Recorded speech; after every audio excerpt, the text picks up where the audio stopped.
of the evening is in the light heavyweight division. Introducing first in the blue corner with 1 win and 1 loss, fighting out of Suffolk, Las Vegas, Nevada, Danny Scolari. His opponent stands in the red corner with 2 wins and 1 loss, fighting out of Striking Unlimited, Las Vegas, Nevada, Tim Black Magic Bowman. Ref in charge is Mark Smith. All right, guys, you got your instructions earlier. I expect you to protect yourself at all times and obey my commands. If you like to touch gloves, come out ready to fight. 3 2-minute rounds. Danny Scolari is wearing the, what do you call it, aqua? Teal. Teal? Okay, he's wearing the teal trunks. Tim Bowman's wearing the black. Here we go, light heavyweight bout. Tuff-N-Uff at the Cox Pavilion. Scolari coming out fast. Bowman returns the favor. Scolari closes the distance. Probably a wise choice. We've seen the hands of Tim Bowman. A little grab of the fence there. Yeah, he got a formal warning. Absolutely. Scolari's got to be sure he doesn't leave his neck behind here. Yeah, he's in danger. You see the left arm wrapped around the neck as Bowman works back to his feet. Scolari does a good job of controlling the hands. Scolari gets another takedown. Now, if Bowman can pop his left leg out, he can get some leverage here and possibly go for a guillotine. Yeah, it looks like the hand is under the chin now that he's in full guard. Tight. If he can get his right arm around, tough to do it with just one arm. Got to have a lot of strength and technique. Oh, he doesn't have the right arm in, excuse me. Exactly. Right, a cut on the forehead of Danny Scolari as well. Not sure if that'll factor in if they get back to the feet. But you can see the left arm is very deep under the chin. Just Bowman can't quite get his right arm underneath there to cinch up the choke. Scolari fighting through it, pops his head out. Yeah, Scolari finally gets his neck out. Now he's in top position. He's got a little more than 45 seconds to work with here from the top. Bowman keeping him tight so far. Bowman working the legs up high. Nice flexibility from the big man. Look for the armbar, not there. Scolari now passes the guard. He's in side control now, immediately into mount. Great transition from Scolari. 25 seconds left. Now Scolari's got the back. Bowman could be in trouble here. Amazing nice turn job. of events. Yeah, he's doing a nice job with 2-on-1 there. That's where he's got 2 hands on the one of Scolari, so Scolari can't punch him or cinch up a choke. Scolari appears to be losing the back. Bowman reverses it. Yeah, slides off now. Bowman in top position. Another reversal. Roundel in there with Bowman in side control. A lot of action early. We'll take a look at that cut, see if there's anything to worry about in between rounds for Danny Scolari. What do you think about the opening round? I like the work from Tim Bowman. Boy, that was a close round. It's really tough because Scolari there with the full mount at the end certainly sent a statement, but Tim Bowman with the attempted guillotine was the closest thing that I thought could have potentially been nearing a finish in that fight. How do you have it, Chris? I'm gonna go with Scolari. For some reason, those final 30 seconds always do such a big impression. Yeah, that's very, very true. Well, yeah. and they do, and you can see this was where Scolari was on top. Bowman did look for the arm bar, maybe a triangle choke setup. I thought Bowman was doing good work with the guillotine choke attempt, but sometimes judges value the person that's riding in top position, even though he's really fighting off a submission at the time. So I like Tim Bowman in that round, to be honest with you, but I absolutely would not be surprised if the judges give the nod to Danny Scolari. A very close round. That makes these second 2 all the more important. Moving into the second round, 2 more minutes on the clock. Danny Scolari wearing the teal trunks. Tim Bowman wearing the black trunks.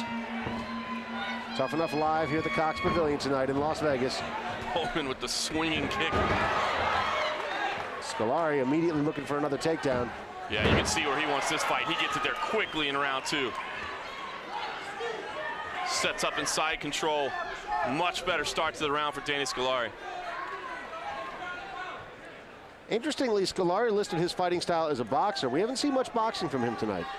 Absolutely not. I think he definitely respects the power of Tim Bowman. We talked about the 2 finishes early in his career, first round TKOs, and I think Scolari knew he could do better work from top position. He's certainly showing that right now. And Scolari, when asked who his favorite current fighter is and why, he said me.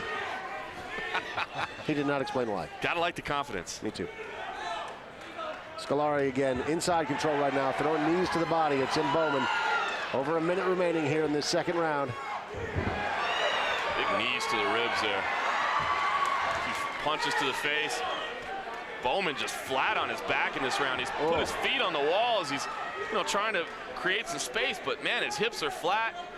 It really just seems trapped on the bottom. Yeah, and Scolari there with a bit of a knee on the belly. Move beyond that now, but he is certainly doing some damage to Bowman, who doesn't really seem to have an answer for this. Boy, those knees to the ribs.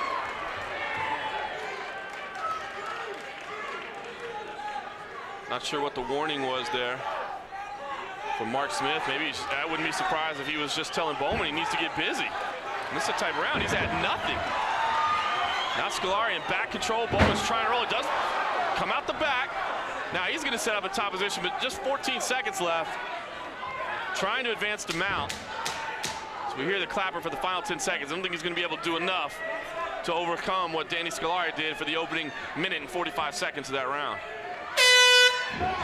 Tuff-N-Uff would like to thank Nice job in that round by Danny Scolari. A clear win for him in that one. If you're Tim Bowman's corner, what are you telling him right now? He's got to change something up. Yeah, absolutely. I think he needs to be cautious of that early takedown. We saw Scolari was able to get that single leg very early in the round and basically just spent the entire frame riding out the position, throwing those knees to the body, a couple punches to the face. Got to the back briefly as well, as we see on the replay here. He was in mount position. Tim Bowman had to roll. Bowman did eventually escape out the back. Scolari was a little bit too high, but he had dominated that entire round. So, I personally have this thing even, but it could very easily be 2 rounds to none. Danny Scolari.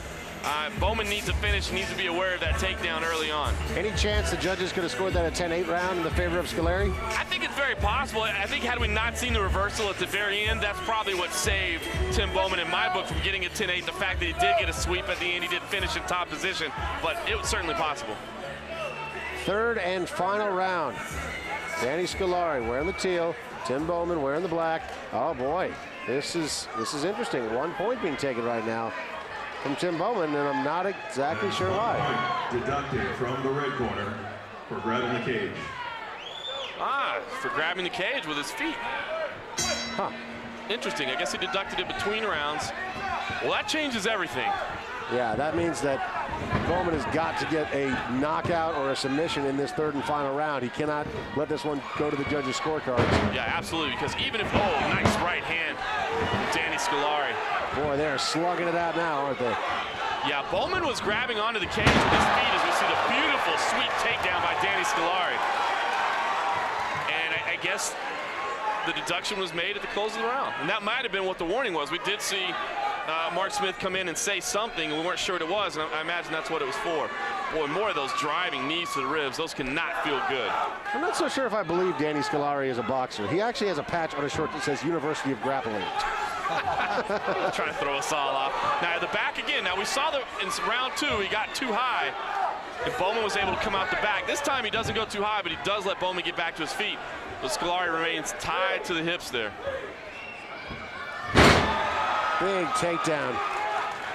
Bowman at this point looks relatively defeated, just not too happy to be in there. Yeah, I don't know if it's just exhaustion or frustration, but you can see the facial expressions of Tim Bowman underneath. And again, his hips are just flat on the mat. Yes, he's preventing the pass, I should say, with the right leg, but what's he doing to get back to his feet? He's certainly not going to win the fight from this position.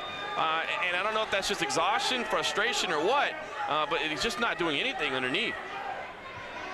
30 seconds left here in this third and final round. Danny Scolari on top, wearing the teal.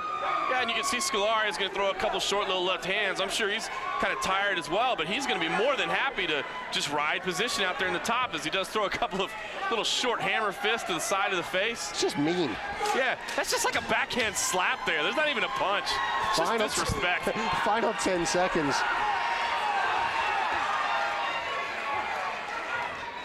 And that's the end. Little show of mutual respect there from both fighters, who I think are just exhausted more than anything else. Well, obviously, I think that's another clear round for Danny Scolari. No matter how you had that first round now scored with the point deduction, I don't see any way Danny Scolari doesn't walk away with a unanimous decision. You know, in that first round, it's interesting you mentioned it. Remember he had that arm up there for about 30 seconds or so. You wonder after a while if that tired him out just a little bit, trying to get that other arm over there to squeeze. Yeah, anytime that you're attempting for a submission and you're not getting it, especially if you're exerting a lot of energy, one, it's physically tiring, but it's also demoralizing. You know, if that's your one moment in the fight and then the second round just goes completely your opponent's way, it's tough to recover. And in the third round, Scolari came out and just had the better game plan. You know, he was willing to stand there in the pocket and trade with Tim Bowman for the first part of that third round, and then he realized, hey, wait a second, what am I doing here? This isn't the fight I need to be fighting. Smart game plan. I mean, you got to credit Scolari his game plan. I mean, he knew where Tim Bowman was the weakest, and he took advantage of him there.